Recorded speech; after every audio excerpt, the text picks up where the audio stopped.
A ver, vamos a usar nuestra manera de razonar. Vamos a preguntarnos lo siguiente. ¿Cuándo fue la última vez que ustedes fueron al mercado? ¿A poco no hicieron un coraje? Hoy, llenar la alacena, cubrir nuestra mesa de alimentos, se ha convertido en un deporte de alto riesgo para los billetes, para la cartera. El gobierno nos explica qué es la inflación y que la tienen bajo control. Pero tú, ama de casa, señora, en el tianguis, sabes que eso es una mentira del tamaño de una catedral. Entre el campo y tu mesa hay una aduana invisible de intermediarios, carreteras costosas, peligrosas, falta de infraestructura que encarece todo. Sí, producir es caro, pero comprar es prohibitivo.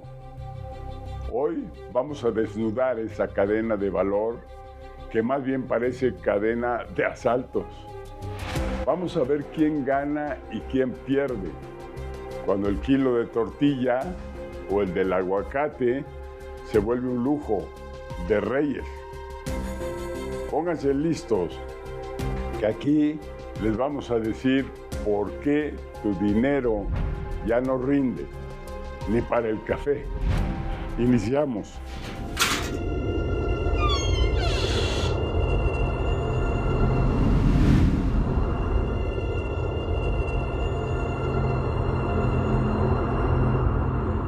Bien, vámonos a los números, porque aquí la aritmética no perdona. Nos dicen que somos un país exportador estrella, pero fíjense lo que pasa puertas adentro. Hoy, 252% es la diferencia entre los que le pagan al productor y lo que usted paga en el supermercado por un kilo de plátanos. Y así podemos seguir con más productos, mismo cálculo. ¿Y dónde se quedó el resto? Ese 252%. Ese aumento se debe a que los campesinos y agricultores pagan su cuota de extorsión a los violentos, al crimen. Pagan carísimo el diésel, mucho más que en cualquier otro país. Pagan la inseguridad y la violencia y las malas carreteras y más intermediarios. No es una fluctuación de mercado, es una transferencia de riqueza inversa. Mientras el productor de plátano en zonas como Chiapas o Tabasco recibe una miseria que apenas cubre sus costos de insumos, el consumidor en las ciudades paga un sobreprecio del 252%. Estamos hablando de que por cada peso que gana el campesino, el sistema se queda con casi 3. Al campo lo están saqueando en el trayecto al anaquel. En 2025, mientras el consumidor en la Ciudad de México o Monterrey ve el kilo por encima de los 30 o 40 pesos, el campesino recibe unos 9 pesos, lo que no le permite ni tecnificar su riego. El campo mexicano está financiando la comodidad de los intermediarios y la inacción del gobierno, convirtiendo al agricultor en un esclavo moderno de su propia tierra. Pero esta cifra tiene varias caras, una de ellas la extorsión. Desde el corte hasta el empaque, el crimen organizado ha impuesto una estructura tributaria paralela. En regiones clave se paga una cuota por caja, por camión y por hectárea. El gobierno presume programas sociales, pero omite que el verdadero administrador de muchas zonas agrícolas es el cártel local. Ese 252% de diferencia incluye el costo de la paz comprada para que el producto pueda salir de la huerta. Soy productor del campo, soy víctima de extorsiones ya estamos hasta la madre. Año con año nos están cobrando una cuota de peso por metro cuadrado. Produzcas lo que produzcas, nos están chingando en todo lo que nos venden. Todos se los tenemos que comprar a ellos. Todos los insumos, todo lo que consumimos, sea para el campo, sea para comer, sea para construir, para todo.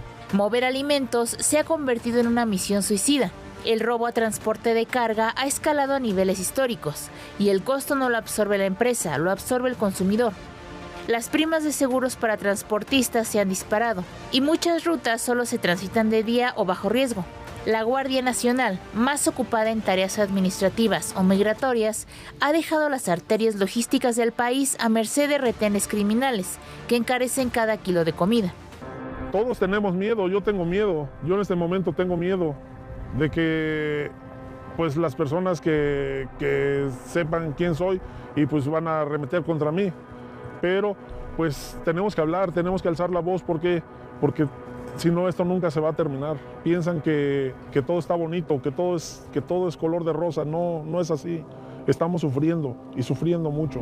A pesar de las promesas de soberanía energética y gasolinazos supuestamente inexistentes, el diésel, la sangre que mueve al campo y al transporte, sigue en niveles prohibitivos. El alto costo de los combustibles fósiles es un impuesto inflacionario directo.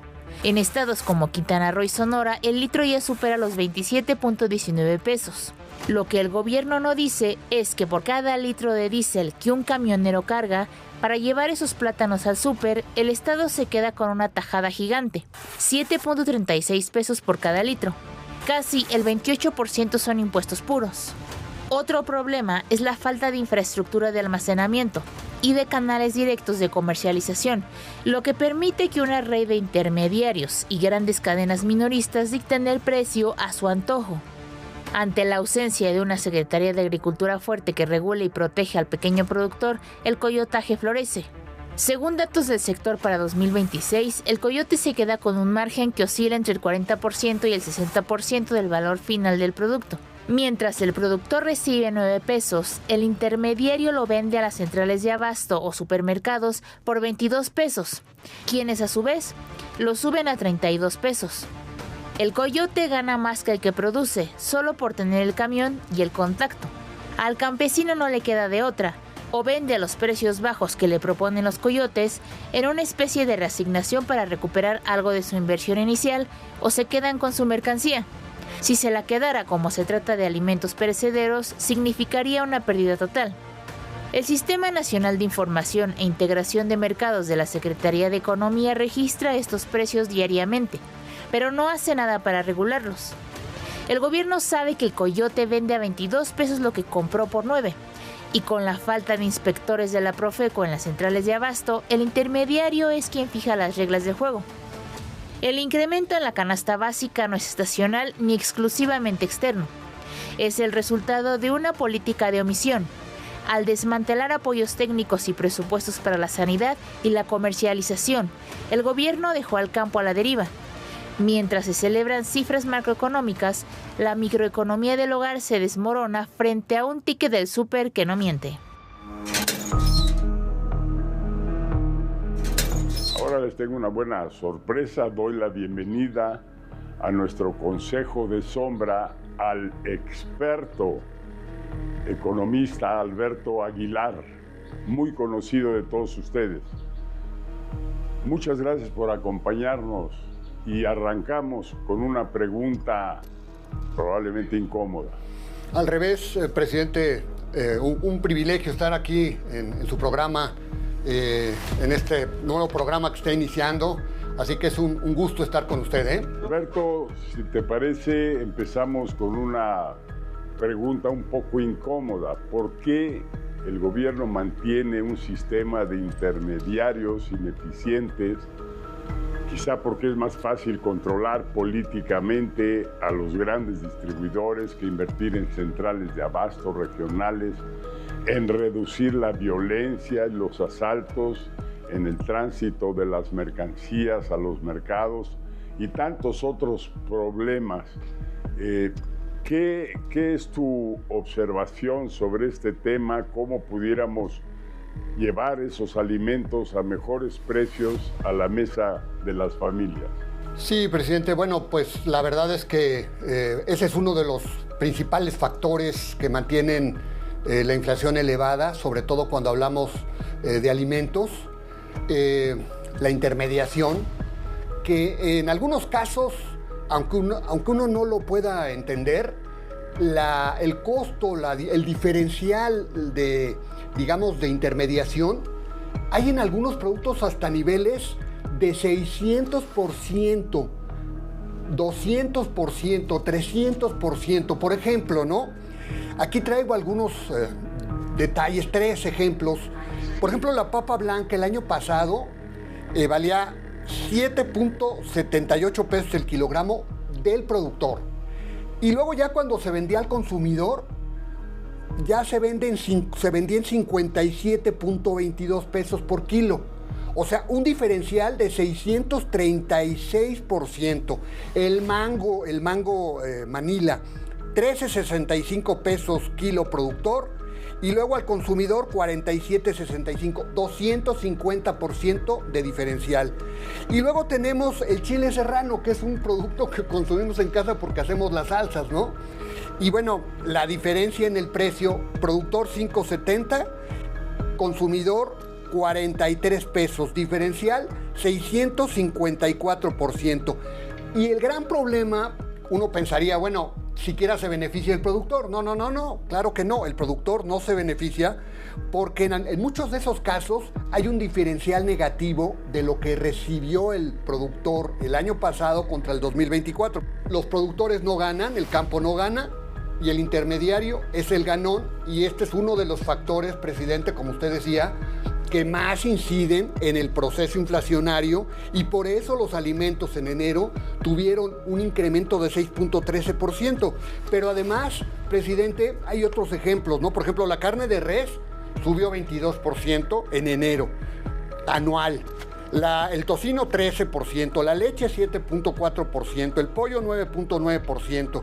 Y luego ya si le metemos otros productos que no son necesariamente del campo, por ejemplo las galletas 18%, los refrescos con el Jeffs 11%, la pasta para hacer nuestra sopita 6%, la tortilla en autoservicio 6%, en fin, hay una lista enorme de crecimiento de los productos encima de la inflación, ¿no? Y eso se debe al intermediarismo. Y a ver, un comentario sobre el tema del IVA, que entiendo que en alimentos no aplica. Y pregunta número 2, yo oigo anuncios de los supermercados de que le están comprando directo al productor. Eso debería de ahorrar muchísimo dinero. ¿Qué es lo que pasa ahí? Sí, pues no, lamentablemente ese IVA que no se cobra, presidente, no se traslada al consumidor, sino que se convierte en parte de la ganancia del intermediario. En ese sentido, me parece que usted mencionaba, presidente, que pues no se ha hecho nada en este gobierno para mejorar o digamos atacar el tema del intermediarismo. La verdad no, los pactos que se firmaron fueron muy acotados con tiendas de autoservicio y algunos productores, por ejemplo, de harina y demás, pero pues no incluyeron a todo el sector agropecuario, a todo el sector comercio, al mercado informal, y en ese sentido pues no se atacó de fondo el intermediarismo, que es uno de los factores que mantienen el tema de los precios de los alimentos por encima de lo que es el índice de precios al consumidor. Sí, y a ver tu opinión sobre el tema de los costos ocultos, la enorme cantidad de costos ocultos por malas carreteras, por asaltos en carreteras, por cuotas y piso que cobran a los productores. El gobierno aquí, lejos de estar haciendo una cadena productiva eficiente y que permita que esos precios lleguen en los niveles correctos, al revés, está incidiendo fuertemente sobre esos costos ocultos, no, ¿verdad? No cabe la menor duda que lo que usted dice es totalmente cierto. ¿Cuáles son esos costos ocultos, presidente? Pues una de ellas, ya lo sabemos, ha sido recurrente el tema, los derechos de piso, las extorsiones de los productores. Hemos visto el caso de los limoneros, hemos visto el caso de los aguacateros, Pero esos son 2 casos apenas, 2 aislados. Hay tortillerías o tortilladoras que viven amenazados de extorsiones, productores de otros alimentos que están en las mismas circunstancias. Ese es un tema. El otro, pues la inseguridad en carreteras, ¿no? Cuando ya los productos vienen en las carreteras, pues ya sabemos que puede subir el costo de las carreteras, se calcula que puede subir hasta el 30% de los productos. Y luego está el tema de la gasolina, que lamentablemente pues es más cara en México que en Estados Unidos. El tema de la gasolina es otro factor. Solo en enero el diferencial fue de 80% de la gasolina que se paga en Estados Unidos a lo que se paga en México. Y luego, por si fuera poco, está el IEPS que se cobró a algunos productos, que obviamente pues ha incrementado el precio de algunos productos, el caso de los refrescos, por ejemplo. Y luego, si contamos el tema del PIB, ¿no? El PIB no ha crecido, se creció 0.6% el año pasado, totalmente insuficiente, 0.8% en el sexenio del presidente López Obrador, totalmente insuficiente para una economía como la nuestra. Pues es claro para ti, para mí, lo que está pasando. La ineficiencia de un gobierno se convierte en costos extraordinarios sobre la canasta básica, sobre los productos alimenticios. Pero qué bueno que nos lo explicas con tanto detalle, pero además con cifras, porque ahora también el que compra, el que consume, la mesa familiar ya entiende por qué tenemos los precios que tenemos. Te agradezco muchísimo tu participación, ha sido muy clarificatoria, hoy entendemos mucho mejor este tema. Gracias. Al revés, gracias a usted, presidente, y un placer como siempre, ¿eh? Muy buenas noches. Claro, desde el escritorio de Palacio Nacional, la canasta básica se ve muy bonita, pero fuimos a los mercados a platicar con la gente, aquí en la Ciudad de México, a preguntarle a los verdaderos expertos, a los que estiran el billete de 100 pesos como si fuera una liga. Vamos al espejo ciudadano, conozcamos la verdad. El aguacate en algún momento está abajo, pero a veces el aguacate sí tiene un alza. Pues yo creo que la carne de res está muy cara. La manzana, por ejemplo, que me gusta mucho, ya está muy cara. Ahorita ya todo está caro, más que nada, ¿no? Ya cualquier alimento está caro. No, dejado de comprar, no, pero se compra menos de todo. La fruta. No, muchas veces siento que se queda como en los intermediarios. Se queda en el camino, en el proceso. No, se queda en el camino. En el camino, yo creo. El campesino siempre es el que pierde más. Pues no sé a quién, pero el campesino no. Las dos cosas, porque las dos son mentiras. Ni baja la gasolina, ni la economía va de maravilla y el mercado no nos deja mentir. Estamos completamente vacíos. No, pues sí que regulen los precios, ¿no? Pues que baje la gasolina, para que así todo se nivele. Bueno, creo yo. Que deje de decir que la economía va de maravilla. Que deje de decir que la economía va de maravilla, porque no va de maravilla. Cada día la vida vale más. Y bien, seguimos analizando los expedientes prohibidos. Y para esto doy la bienvenida a mi querido tocayo, a Vicente Gutiérrez Camposeco, quien es presidente de la Canaco.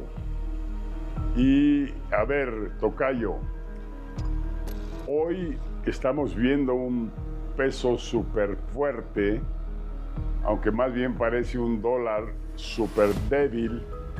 ¿Y qué tiene esto que ver con los precios? ¿Cómo juegan estas variables? Gracias, señor presidente.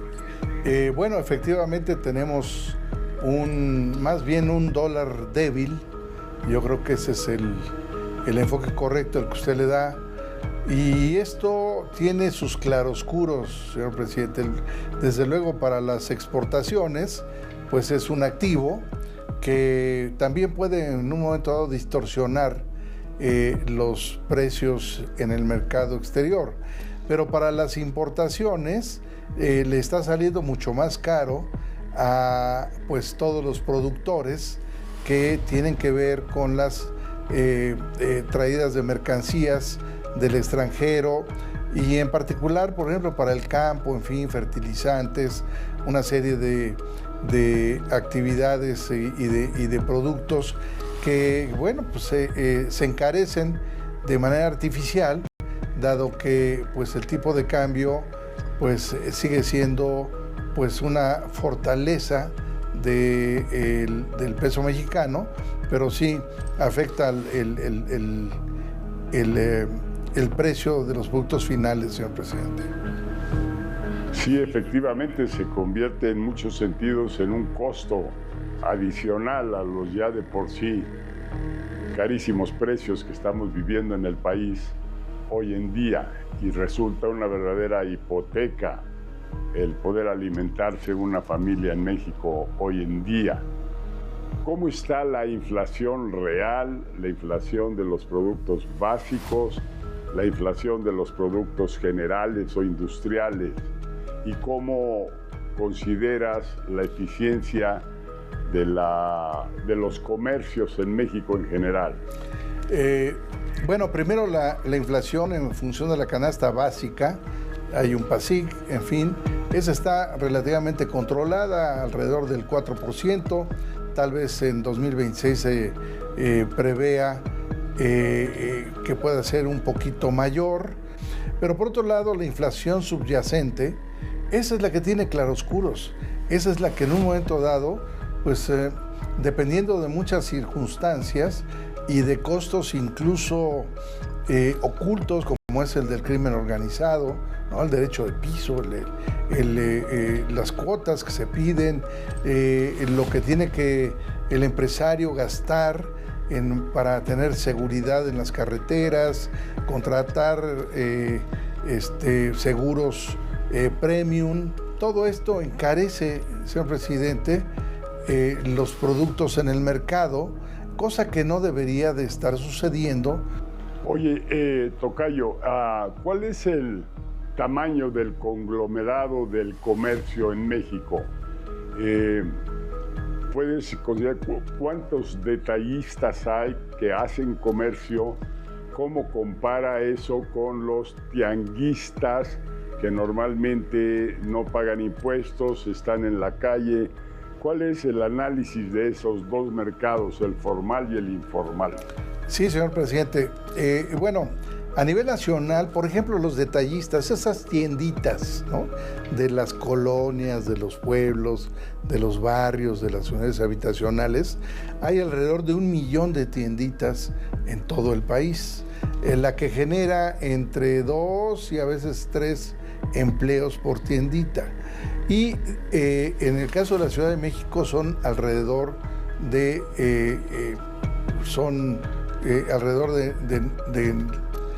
100,000 establecidas en la Ciudad de México.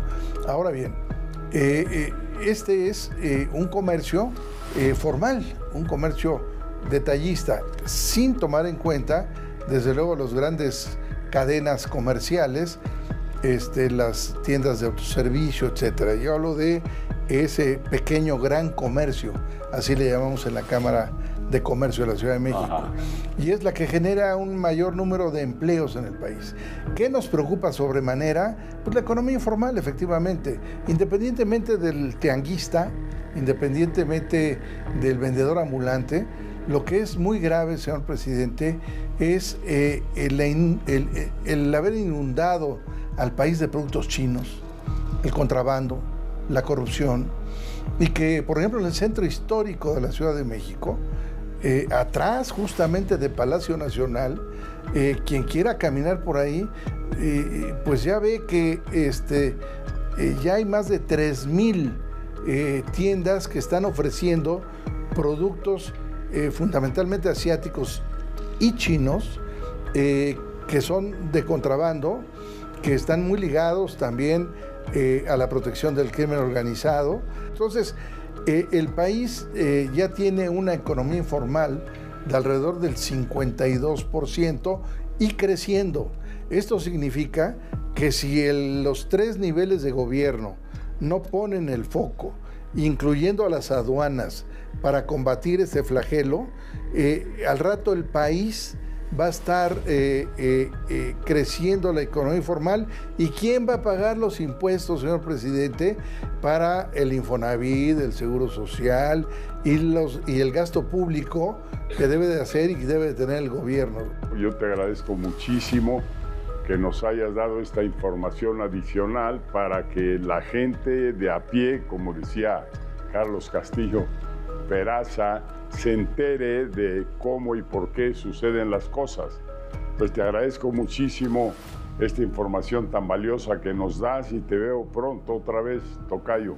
Con mucho gusto, señor presidente. Y bueno, pues ha recordado a don Carlos Castillo Peraza, a quien yo respeté y admiré como un gran ideólogo del Partido de Acción Nacional. Bien, ahí lo tienen. El viaje de la semilla a su boca es más peligroso y caro que una expedición al Everest. La resolución es ácida, pero cierta. El gobierno está muy ocupado repartiendo tarjetas de apoyo, pero se le olvida que de nada sirve el apoyo si la comida sube el triple. Prefieren administrar la pobreza que construir la riqueza. Logística que este país necesita urgente. Nos están vendiendo la idea que comer caro es normal, cuando lo normal sería que el Estado garantizara carreteras seguras y mercados eficientes.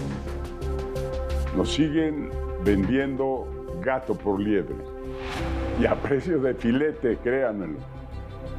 Entonces, a darle, que el bolsillo no tiene otros datos. Buenas noches.